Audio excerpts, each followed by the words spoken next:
Morning, sir. Step to the side for me. Let's see the case. It's medical equipment. I'm cleared. I need to verify. Hand it over. Not without a warrant. Sir, cooperate and this stays quick. I'm on call. A heart waiting on ice, and I'm already late. That case stays closed. You're not boarding. Then you're the one keeping a man alive from getting his chance. Last time? It happened at 5:47 a.m. in Terminal B of the Atlanta International Airport.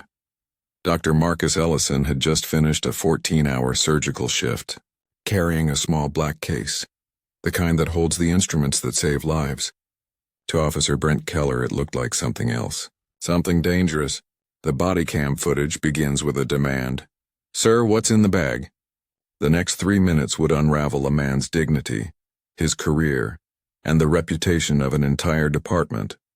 All over a bag meant to heal, not harm. This isn't just about one cop and one surgeon. It's about what happens when fear wears a badge and humanity gets profiled as a threat. Stay with me, because what unfolded after that morning changed airport policing forever. Before we begin, let's connect. Tell us in the comments, where are you watching from, my amazing people? The first sound was the hollow hum of conveyor belts. At 5:47 a.m., the airport wasn't awake yet, just stretching. Neon lights hummed above rows of empty kiosks, and the air smelled faintly of disinfectant and burnt coffee. Dr. Marcus Ellison stood near Gate B12, his shoulders heavy under the weight of a 36-hour shift and a small black carry-on. Inside it, his hand's second soul, scalpels, clamps, and microsuture instruments, still sterile, wrapped in blue cloth. Tools meant for saving hearts. He wasn't thinking about anything dramatic. Just coffee, just sleep on the plane. Then the voice came, cutting through the white noise. "Sir, what's in the bag?" Marcus turned. The officer was young, early 30s maybe, with the kind of jawline that looked carved for authority. His badge caught the light, Keller. B, the man's stance was too stiff for the hour, his hand already near the belt, thumb grazing the radio clip like an unconscious tick. Marcus blinked, confused at first. "Surgical instruments," he said simply. "I'm a doctor, heading to a conference in Boston." But Keller didn't move. He studied Marcus's face for a moment longer than protocol required, eyes flicking down to his skin, then back up again. "Mind opening it?" Marcus sighed softly. "They've already been through the scanner." "Then this won't take long," Keller replied. The tone wasn't overtly aggressive, but it was off, the kind that made you aware of the balance between compliance and dignity. Marcus unzipped the bag. The sterile pouches caught the light, gleaming faintly like silver fish beneath blue gauze. "What's this supposed to be?" Keller asked. "Microvascular clamps. They're surgical tools for, looks like blades to me." Marcus felt something shift in the air, not in sound but in attention. Nearby travelers slowed, sensing tension the way animals sense weather. Keller's partner, Officer Dunn, approached, chewing gum. "What we got?" Dunn asked. Keller didn't answer right away. "Possible restricted items," he said instead, loud enough for everyone within 10 feet to hear.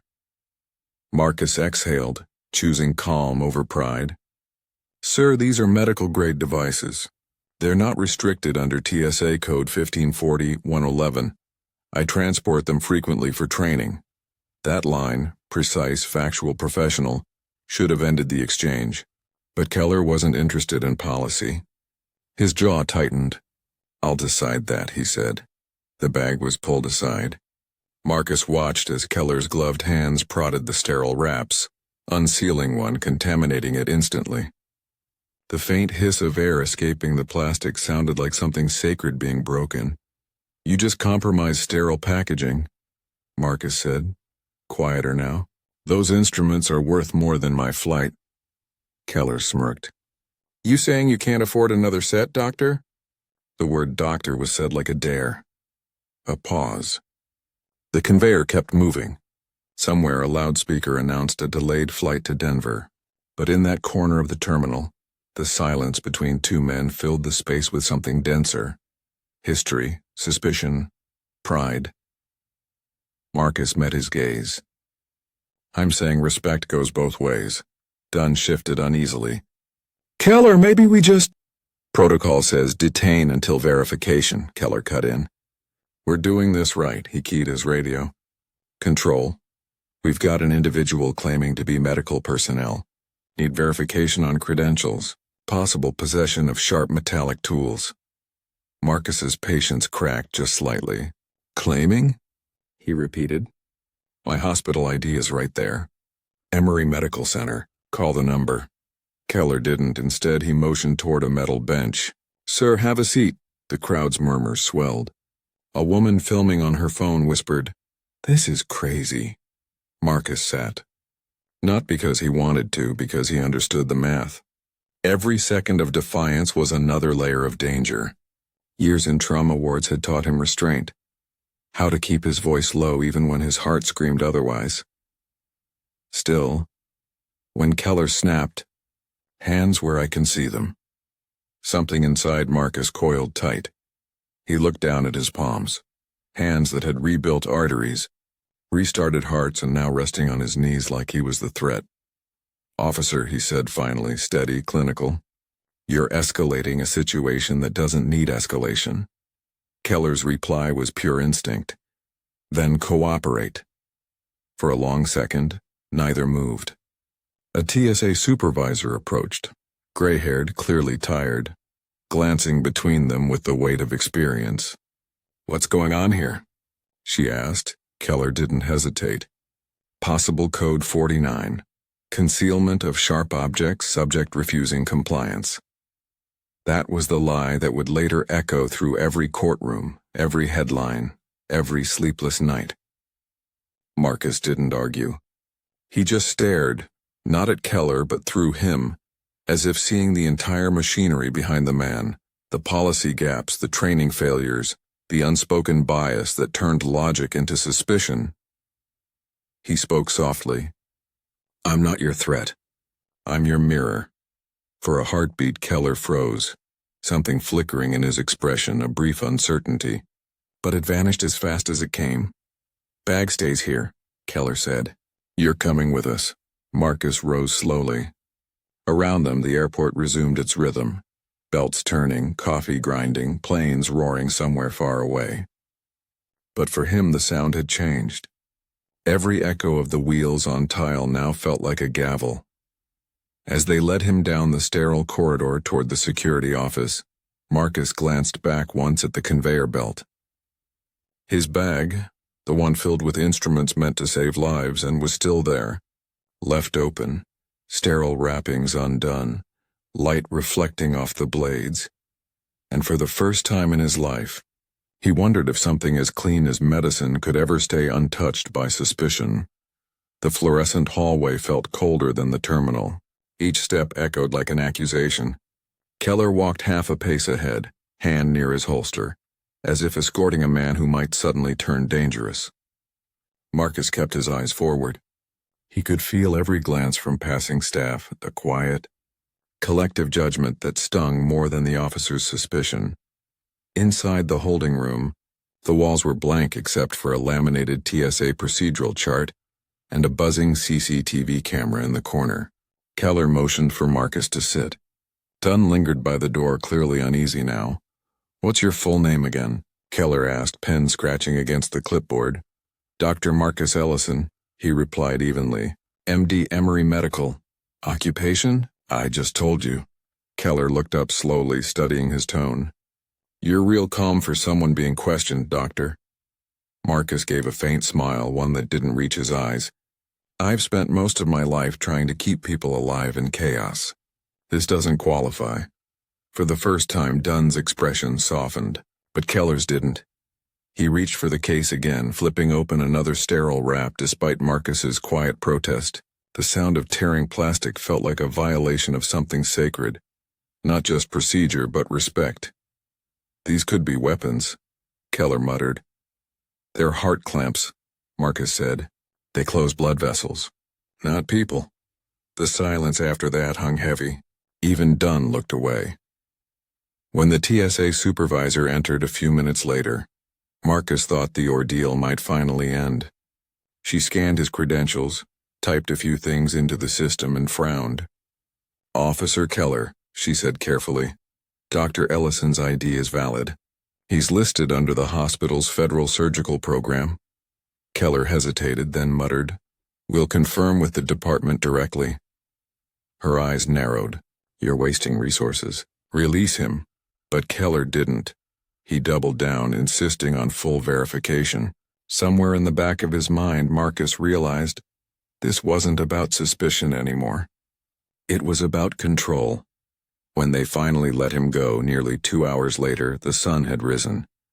The terminal was flooded with light, passengers rushing past as if nothing had happened. Marcus retrieved his torn bag in silence, his instruments now useless, contaminated beyond repair. He didn't speak to Keller again. He didn't have to. The body cam had already captured everything, and within a week so would the rest of the world. The footage begins with static. The timestamp reads 05:51:22, and the frame shakes slightly as Keller adjusts his body cam. Marcus's voice is calm, deliberate, a surgeon's precision even under humiliation. But the camera isn't interested in truth. It captures suspicion, not reason. The Department of Homeland Security later confirmed the footage ran 18 minutes and 47 seconds. 18 minutes that would end a career, ignite a lawsuit, and force an entire airport police division into federal retraining. But in that moment, it was just two men, two uniforms, one of authority, the other of quiet dignity, colliding in a sterile room. Marcus sat at the steel table, hands folded. Keller paced. Dunn leaned against the wall, eyes darting between them like someone watching a storm he wanted no part of. Keller's voice broke the silence.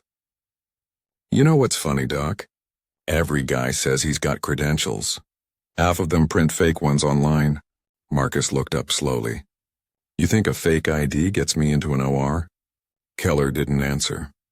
He clicked his pen, writing something on a form that Marcus couldn't see. The room smelled faintly of coffee and metal. "You always carry surgical tools on planes?" Keller asked. "For conferences, live demonstrations. This trip is registered under Emory's continuing medical education program. You can call the number on the itinerary." "I will," Keller said. But his tone made clear he wouldn't. Behind him, Dunn's voice cracked softly. "Keller, come on, man. He's cleared. Supervisor said so." Keller turned, eyes sharp. "We follow procedure, not opinions." Dunn nodded, stepping back. But the way his jaw clenched said he'd remember this moment for a long time. Marcus studied the young officer, the uniform, the restless movements, the need to prove something invisible. "How long have you been on duty, officer?" Keller frowned.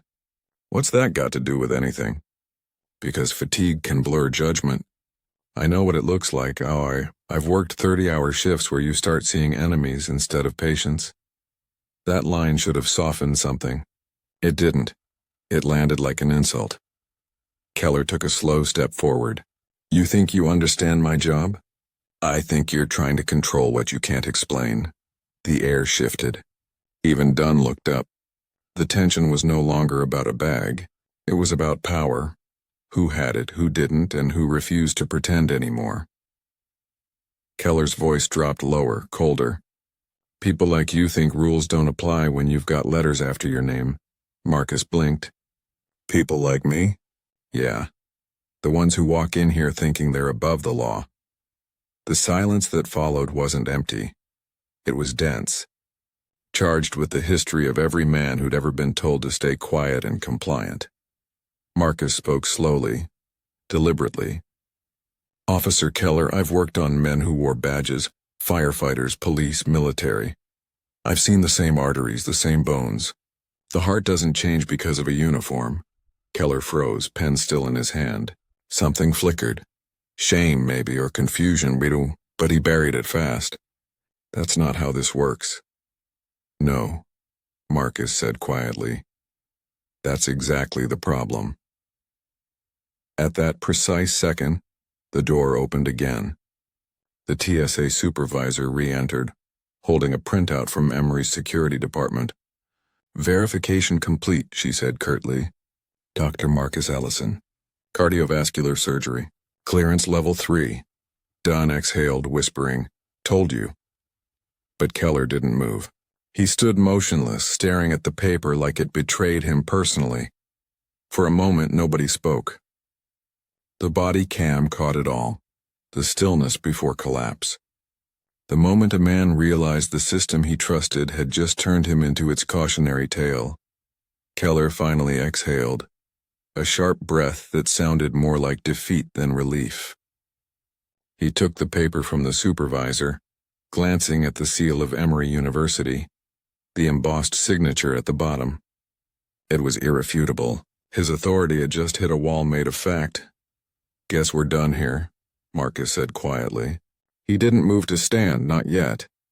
There was something deliberate in his stillness, the same discipline that kept a surgeon's hand steady even when the room trembled around him. Keller muttered something under his breath. The camera didn't catch it clearly, but the tone carried resentment, not apology. The supervisor looked at him sharply. "You're logging this as an error, Keller. I'll be reporting the incident to command." Dunn opened the door. "You're free to go, Doctor." Marcus rose slowly. His movements were precise, almost ceremonial. He placed his contaminated instruments back into the open bag, each motion like a quiet act of reclamation. Before he left, he looked at Keller, not with anger, but with something deeper, disappointment, pity maybe. "Next time," Marcus said softly, "ask yourself what you're protecting, the law or your fear." Keller didn't respond, but the way his jaw clenched said the words would stay with him. As Marcus walked out of the holding room, the camera lingered on Keller's face. The power that once radiated from his uniform had vanished, replaced by a hollow recognition that his badge, meant to protect, had become evidence against him. Outside, the terminal buzzed with life again. Announcements, chatter, the low rumble of rolling luggage. Marcus blended into the flow of travelers, but his steps were slower now, his expression unreadable. A janitor pushing a mop cart looked up and nodded respectfully. Marcus nodded back, small gestures that restored piece by piece the dignity stripped from him earlier. At the gate, he sat in silence.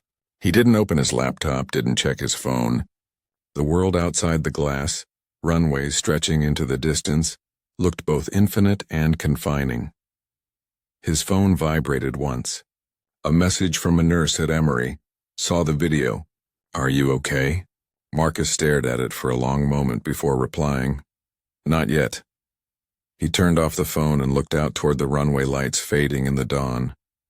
Somewhere in that silence, he made a decision, not to forgive, not yet, but to hold the system accountable for the uniform that had forgotten what it stood for. The video surfaced 2 days later. A traveler had uploaded the footage from her phone to social media.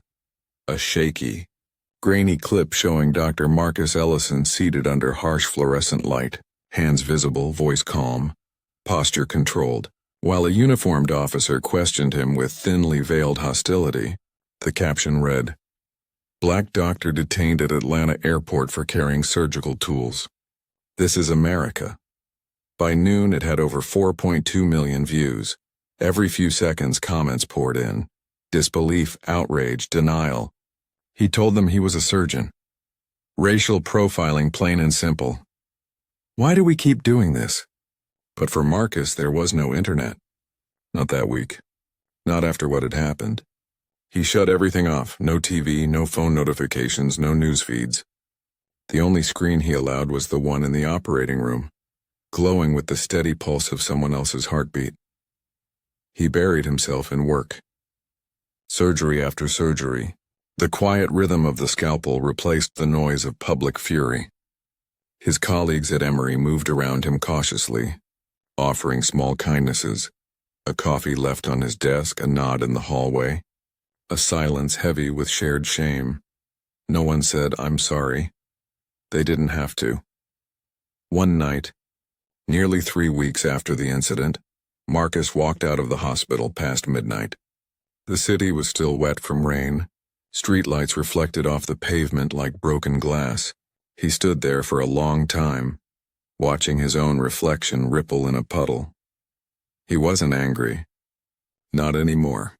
He was hollowed out, emptied of everything but one lingering thought. If it happened to me, how many others didn't get to walk away? That question followed him home, sat with him at breakfast, echoed through every sterile corridor he walked. When the hospital's PR department called, asking if he wanted to make a statement, he declined. Not yet, he said. Let the system speak first, but the system stayed quiet.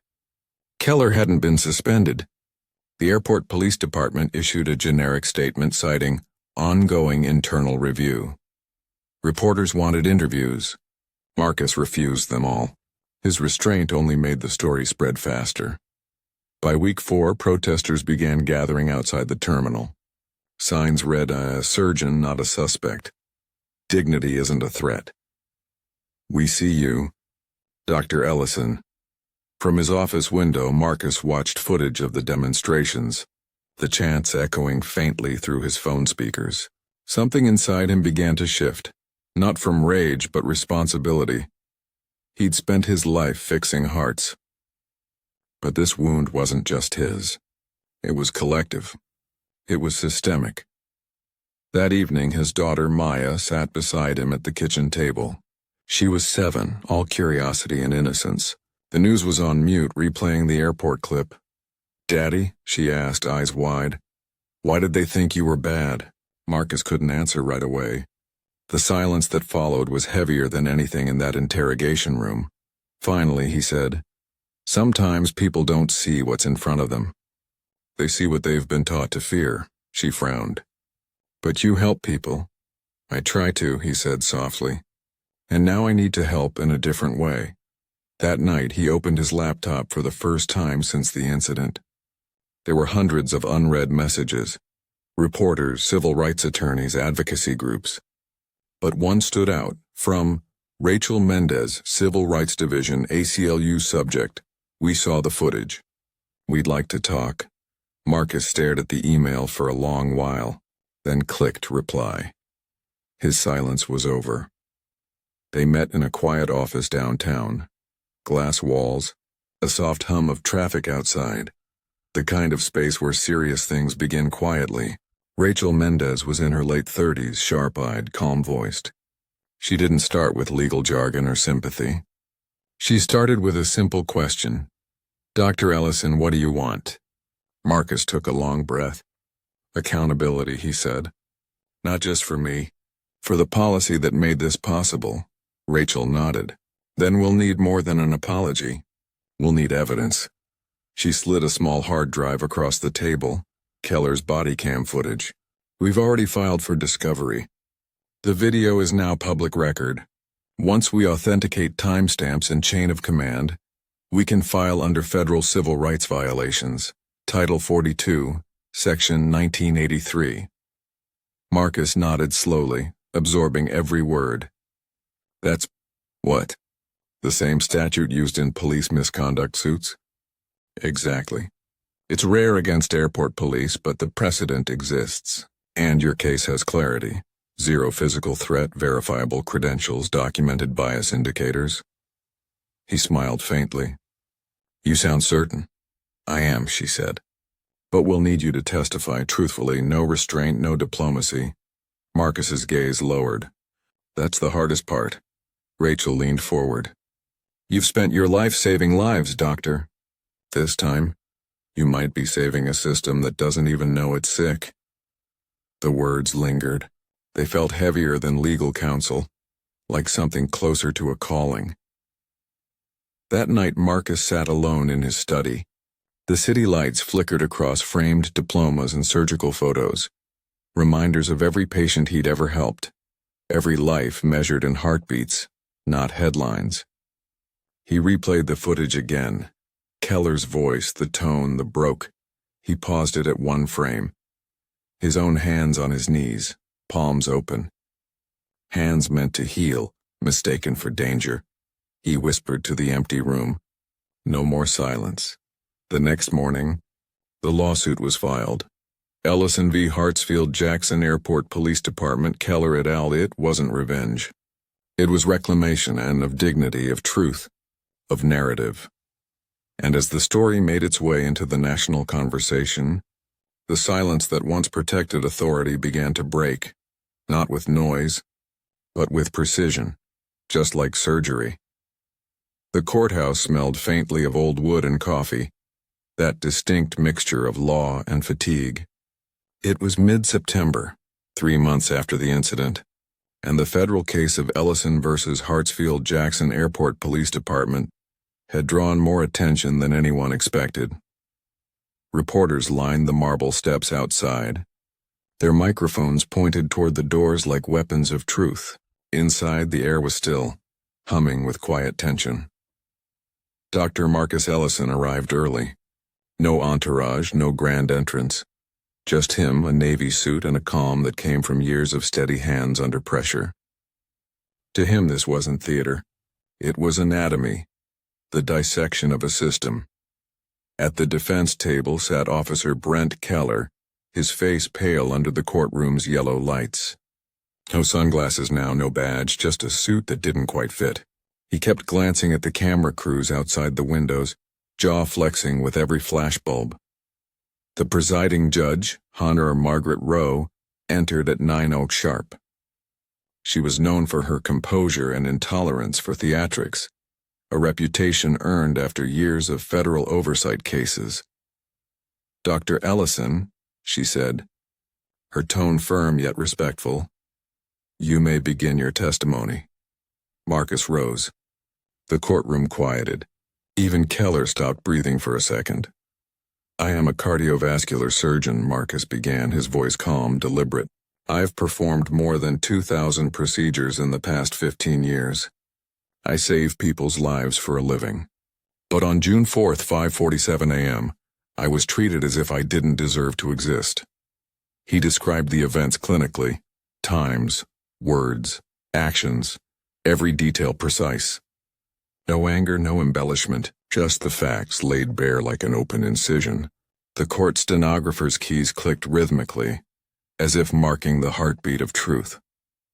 Rachel Mendez, representing him, stood beside the projection screen showing bodycam footage. "Play Exhibit A," she said. The footage began. Keller's voice, sharp, insistent.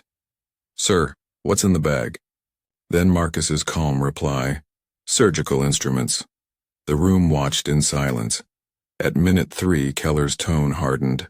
At minute 6, he ordered Marcus to sit. At minute 10, the supervisor entered, her command ignored.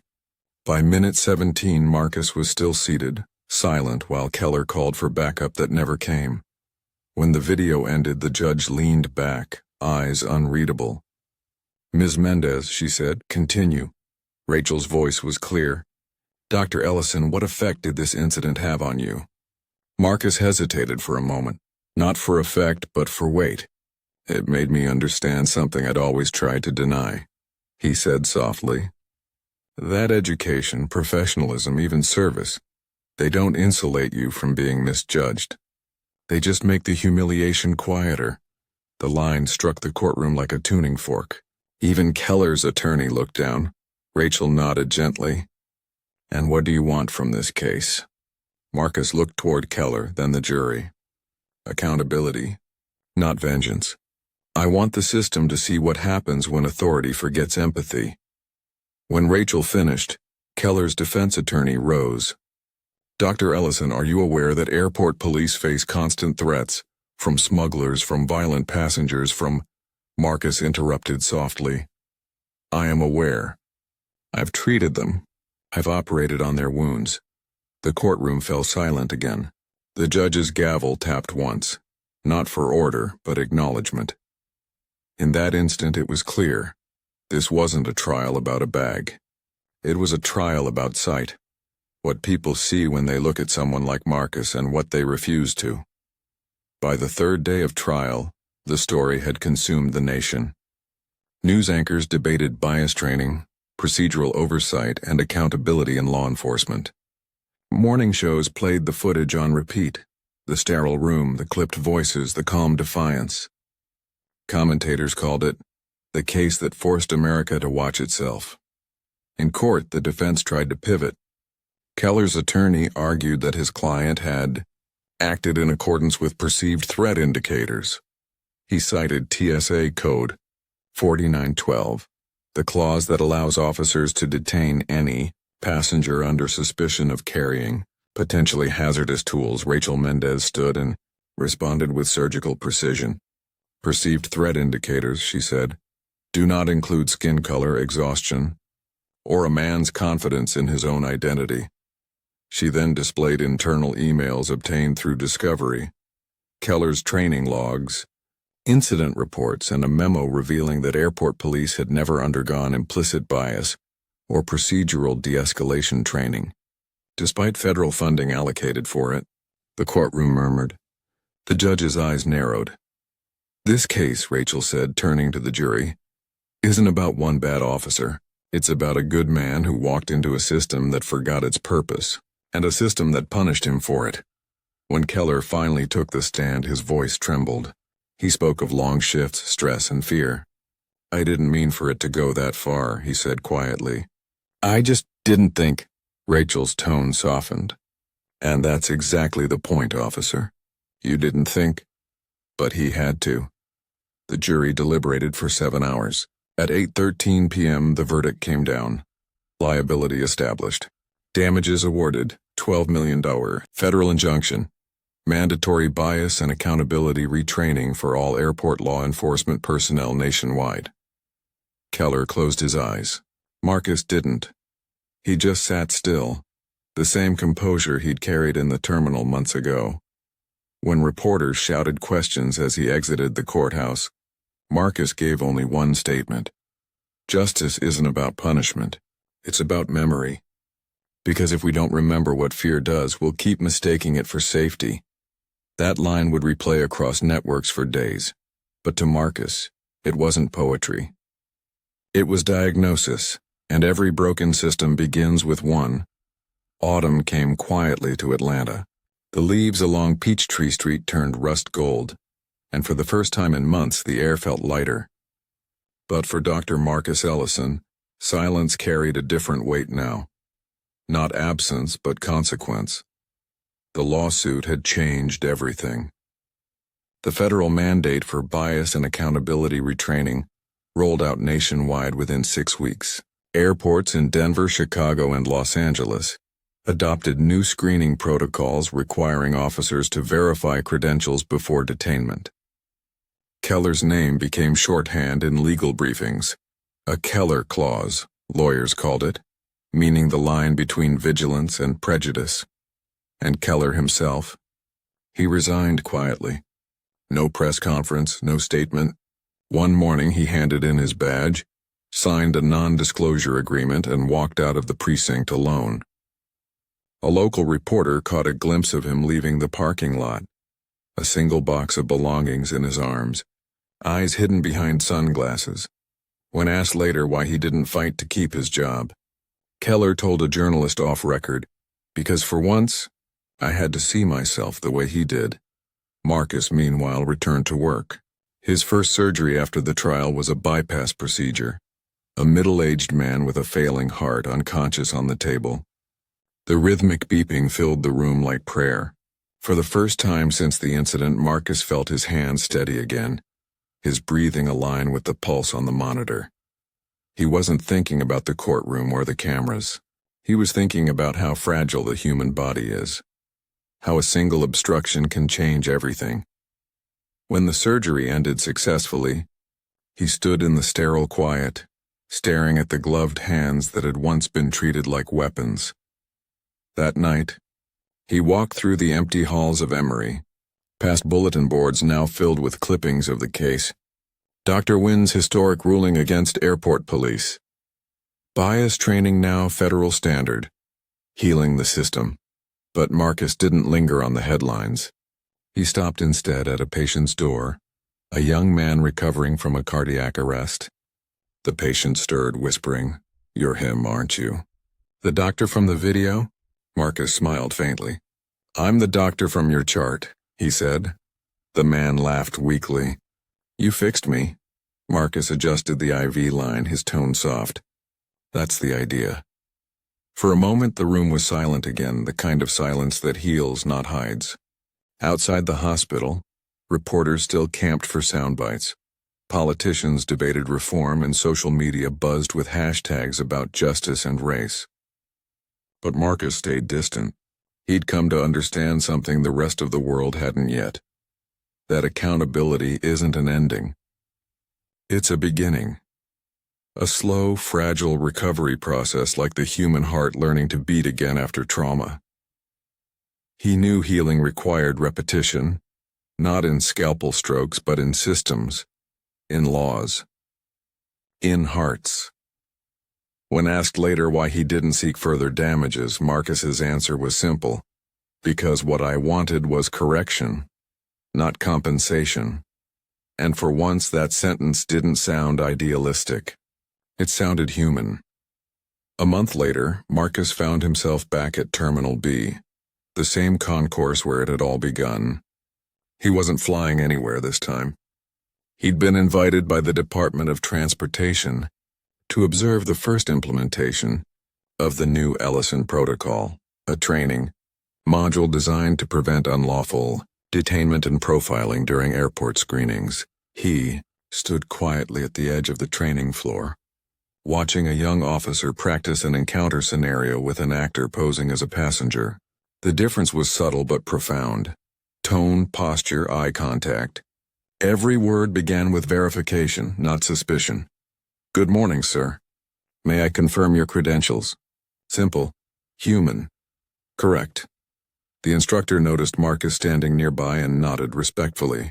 Dr. Ellison, he said, we modeled most of this language after your deposition testimony.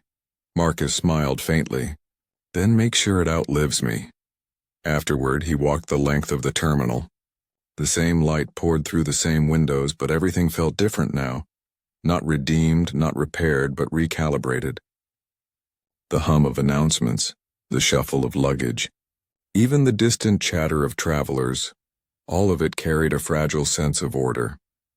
At the spot near Gate B12, where Keller had once stood, Marcus paused. For a long moment he said nothing. The memory came back and the voice, the command, the humiliation, but so did the clarity. He reached into his coat pocket and pulled out a single surgical clamp, one of the few instruments that survived that morning's contamination. He'd cleaned it himself, not to reuse it, but to keep as a reminder. He placed it gently on a nearby bench, a symbol of what had been broken and what had been rebuilt. A TSA officer passing by recognized him. Dr. Ellison, she said softly, thank you for what you did. My training changed because of it. Marcus nodded once, his voice low. Then it was worth it. As he walked away, the terminal announcements echoed faintly behind him. Flight numbers, destinations, voices blending into one steady hum. The same sound as a heartbeat, and somewhere in that rhythm, in the quiet between arrival and departure, justice didn't sound like victory anymore. It sounded like healing.